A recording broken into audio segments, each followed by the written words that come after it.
प्यारे बच्चों नमस्कार। मैं सुदामा, आप सबका इस यूट्यूब चैनल पर स्वागत है।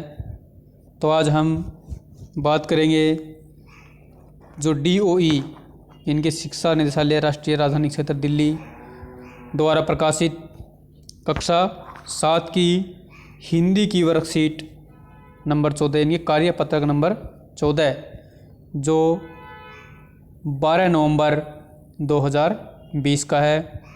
तो प्यारे बच्चों, सबसे पहले आप यहाँ अपना नाम, यहाँ कक्षा अध्यापक का नाम लिखेंगे। तो देखो भाई, ये जो वर्कशीट है हमारी हिंदी की पाठ्य पुस्तक वसंत का पाठ 7 है। कितना है? पाठ नंबर 7, पापा खो गए। पापा खो गए, उससे वर्कशीट बनाई गई है। देखो, इसको जल्दी जल्दी समझते हैं। हमारी कल्पनाओं का संसार बहुत ही विचित्र है।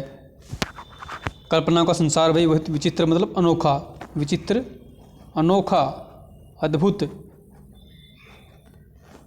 जब हम कल्पनाओं में खो जाते हैं उस समय हमारे चारों ओर जो भी निर्जीव चीज़ें होती हैं, जब हम कल्पना में, इमेजिंग होती है जो कल्पना, निर्जीव चीज़ें होती हैं, कल्पना के संसार में वह बोलती है, चलती है, नाचती हैं। भाई हम किसी भी चीज़ को कल्पना कर सकते हैं, वो वैसे ही हमें दिखाई देगी। कल्पना के बादलों में उड़ते उड़ते आपने भी ऐसे अनुभव किए होंगे।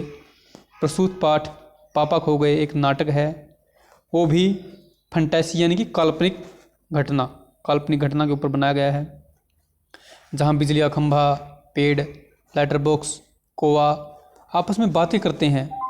पाठ में एक लड़की भी है जिसमें घर का रास्ता पता नहीं है।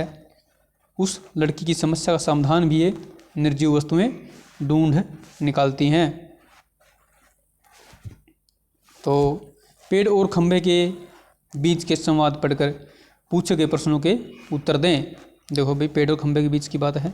पेड़, मुझ पर भी एक रात आसमान से गड़गड़ाती बिजली आकर पड़ी थी। पेड़ किसको बता रहा है बात? ये खंभे को। वो बिजली थी या आफत? आफत मतलब मुसीबत, विपदा। याद आते ही अब भी दिल धक धक करने लगता है। भाई इतनी मुसीबत थी, इसके ऊपर पड़ी हो। और बिजली जहाँ गिरी थी वहाँ खड्डा कितना गहरा पड़ गया था। किसके ऊपर खड्डा हो गया भाई? पेड़ के ऊपर। अब जब कभी बारिश होती है तो मुझे उस रात की याद हो आती है। अंग थर थर काँपने लगता है। भाई पेड़ का अंग डर के मारे काँपने लगता है। खंभा कहता है, मेरी तबीयत ही लोहे की है जो मैं बीमार नहीं पड़ता, वरना कोई भी इस तरह बारिश, ठंडी, धूप में खड़ा रहे तो ज़रूर बीमार पड़ जाएगा या नहीं। कितने दिन बीत गए, कितनी रातें, लेकिन मैं बराबर इसी तरह खड़ा हूँ। ये भी काल्पनिक है, खंबे और उसकी बात है। अब इस पे प्रश्न उत्तर हम देखेंगे। किसे याद कर कर पेड़ का दिल धक धक करने लगता है? किसे याद करके भाई पेड़ का दिल धक धक करने लगता है? देखो भाई, देखो बिजली, जो बिजली गिरी थी ना उसके ऊपर, बिजली को याद करके, जो गिरी हुई बिजली थी, बिजली को याद करके, बिजली को याद करके, बिजली को याद करके खंभे का दिल, किसका नहीं, पेड़ का दिल, सॉरी, पेड़ का दिल, पेड़ का दिल धक धक करने लगता है। धक धक कब करता है भाई? जब हम घबरा जाते हैं, धक धक करने लगता है, क्योंकि बिजली ने पेड़ के ऊपर बहुत गड्ढा कर दिया था, उसको जख्म हो गया था बहुत गहरा। आगे भाई, जहाँ बिजली गिरी वहाँ क्या हो गया था? जहाँ बिजली गिरी वहाँ, जहाँ बिजली गिरी वहाँ क्या होगा था भाई? खड्डा, वहाँ खड्डा हो गया था।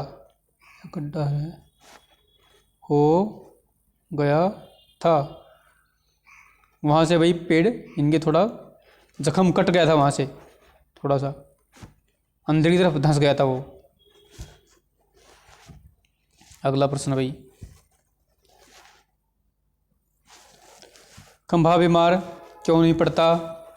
क्यों नहीं पड़ता भाई? क्योंकि खंभा लोहे का बना हुआ है। क्योंकि इसने बताया तो है मैं लोहे का बना हुआ हूँ, क्योंकि खंभा लोहे का बना हुआ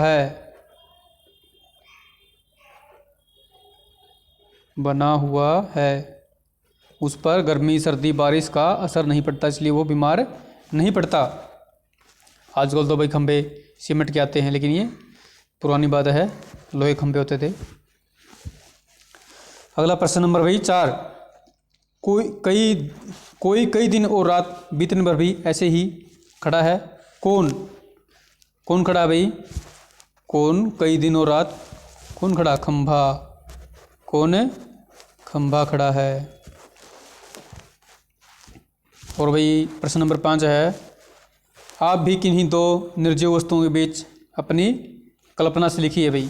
अपनी कल्पना आप कर सकते हो, चारपाई की बात आप कर सकते हो, मेज़ की बात कर सकते हो, आपस में मेज़ की, कुर्सी की या चारपाई की बात कर सकते हो। आप अपनी संवाद में कुर्सी क्या बोली तो उसको चारपाई क्या बोली।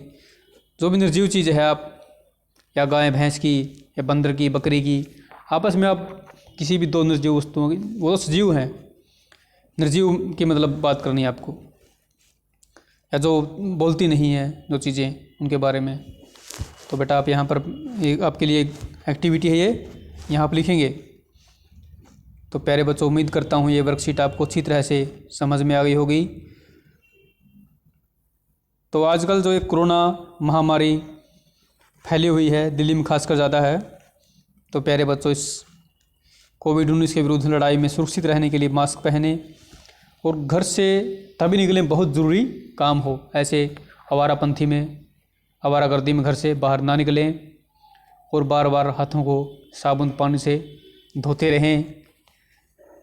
और बेटा जो निर्धारित दूरी है 2 गज यानी कि 6 फीट, उस दूरी का पालन हर जगह करें। धन्यवाद।